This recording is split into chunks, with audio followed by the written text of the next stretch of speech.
She's the newest weekend anchor here at WCIA 3, and we are excited to have her here in our CI kitchen this afternoon. Joining me, Marley Capper. Marley, welcome. Thank you so much. Okay, so this is your first time coming on CI Living, so we are so excited that you're here.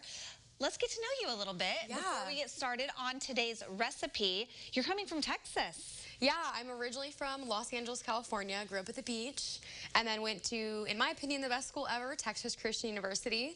And then I was there in a Next Star station in Abilene, Texas for a year and a half, and then found my way to Illinois. So I'm very excited to be here. Okay, so what are your thoughts so far on Illinois? I mean, I know you haven't really gotten a good feel of it, but any thoughts? Yeah, well, I'm very thankful. My best friends from TCU all live in like the Chicago area. So on my days off, I'm able to drive up there and see them. So that's awesome. I'm definitely getting used to the cold weather coming from the beach. It's 75 and sunny or overcast and 60. So never really dealt with snow, never really dealt with any of the severe weather we've been having, so it's all new, and I'm definitely excited to kind of try little different pieces of the country out as I am moving in my career. Well, yeah. Okay, can we take a look at some of these pictures? Because this girl's a cowgirl, like a legit cowgirl. Here, there's your friend. Yes, those are my friends. That's my boyfriend next to me, and then my best friend, Ashley. I was the maid of honor in her wedding, and then that's her husband. Beautiful. You have such pretty friends. Thank you. Okay, what's happening here? This is grad photos. So in Texas in general, and especially at TCU, senior pictures are everything. And so, yeah, we normally get up in our cowgirl boots and our hats and all the game day gear, and this was one of my favorite pictures from our senior session. Okay, that's adorable. Yeah, that's TCU. That's one of the buildings that we have, and this is like a really iconic picture at campus. So you have to take? Right, everyone has to take a picture in front of the TCU sign. So this is like the version of Alma here at the U of I, where everyone has to get their picture taken with Alma. Definitely. Yeah. Okay. Alma.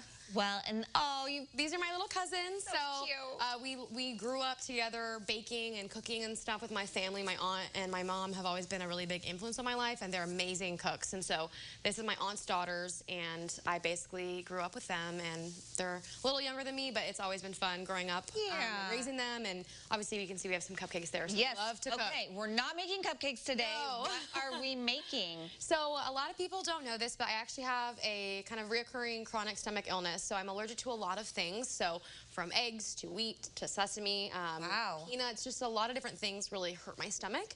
And there isn't really a cure per se, besides making some lifestyle changes.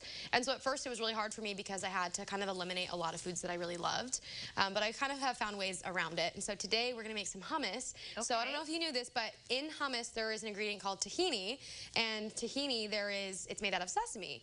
And so a lot of times people who have allergens to sesame, which is pretty common in adults, hummus upsets them, upsets their stomach. And so I kind of found a way to make it during the pandemic. I was home. I had just finished off at TCU, waiting to start my job in Texas. And my mom was like, what do you want to do? Like, we should just make fun recipes. We have all the time in the world, right?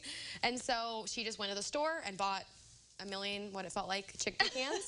And we're like, let's make hummus that Marley can eat. And so we just tried all these different recipes until we kind of figured out our own little regimen for it. And now I have allergy sensitive, gluten-free, everything free, sensitive hummus. Okay, so I'm gonna guess we have to, obviously the star of hummus, chickpeas. But then what are you adding to yours? Because I see some olives, it looks like possibly. So I've made several recipes. So you can do avocado hummus, you can do black bean hummus, roasted pepper hummus, really anything that you want to put into a hummus you can make. Okay. So today I'm making a Kalamata olive. It's kind of like a tapenade taste, so it's definitely an acquired taste, but it's super yummy. Okay. Then we're gonna make a regular lemon hummus, and then my favorite, an auto hummus. You know, that's very California of me, but yeah, it's really awesome, and it's the same step each time. It's just throwing in new ingredients and kind of adjusting some of the seasonings and way that you make it. Okay, well, let's get started on one of them now. Awesome. So which one do you want to make first? Yeah, let's make the avocado one first. Okay. It's definitely the prettiest. So you want to start off with like 3 to 4 tablespoons of water, and you can really add as you go. So make sure your hands are clean. So I clean my hands. So I'll just try to use the scooper. Let's see how this goes. You want to put a can in. So this is 2 cans. I'm going to do about half of what's in this bowl. And then we'll just keep going a little more. Sure. Yeah, that sounds good. And so what you want to do is you want to take your lemon.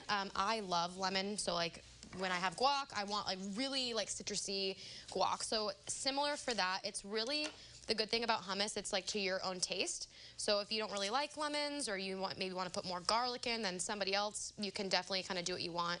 I like to pick the seeds out because they blend, but it's right. To be natural. We don't want to have a seed in our hummus. So then you just kind of squirt everything in the can. I'm using a NutriBullet. I think it's just the easiest. You can definitely use, like if you have a Ninja or whatever blender, you can definitely use anything. This just makes it easy because it's like kind of the serving size that you want if you're making a charcuterie board or like a snack board at home. My family, my mom and I are like the queens of charcuteries, so we love to include some hummus. So I do a full lemon. I really love to have that citrus, like I said. Yes. And so then I'm just putting that in here. I like to squeeze it myself. I don't know. I'm weird. Okay, then we're going to add a little bit of olive oil. Yeah. Full avocado, half avocado. I'm going to do a full avocado. So that way it's just really creamy. So you can just, same thing, 3 to 5. I've kind of figured it out, the ratio, so it's really eyeing it. Some people, you know, when you go to traditional restaurants, sometimes the consistency is different, whether it's creamy or maybe a little thicker, and so it really depends, like if you like chunky, like it reminds me of like chunky peanut butter almost. Okay, well, we're gonna let you keep adding in your ingredients here. We're gonna have the big reveal coming up, so you keep mixing and adding that avocado there. There's a look at Marley's social media, whether you want to like her on Facebook or follow along on Instagram. We'll have the big reveal, like I mentioned as well as her recipes on CILiving.tv.